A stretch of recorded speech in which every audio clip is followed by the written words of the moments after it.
Mırmır. Mırmır ama yaptığın olmuyor. Bak yani yoldan kedi geçmeyecek mi ya? Ne oldu? Yuvaya yoksa başka kedi mi girdi? Hmm. Burada da bir tane kedi diğer kedinin saldırısından kurtulmak için gelmiş girmiş buraya. Anladım şimdi seni Mırmır.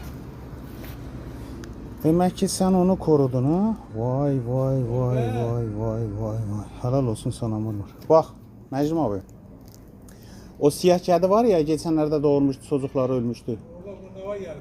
Onun peşine bir tanesi düşüp zavallı gelip buraya sığınıp ben de Mırmır'a deyirəm yoldan geçene niye saldırırsan demek onu savunurmuş. O yazık da korkusundan gelip girip buraya bak. Bak burada. Helal olsun Mırmır. Bunu senden beklemezdim. Dedim tabii.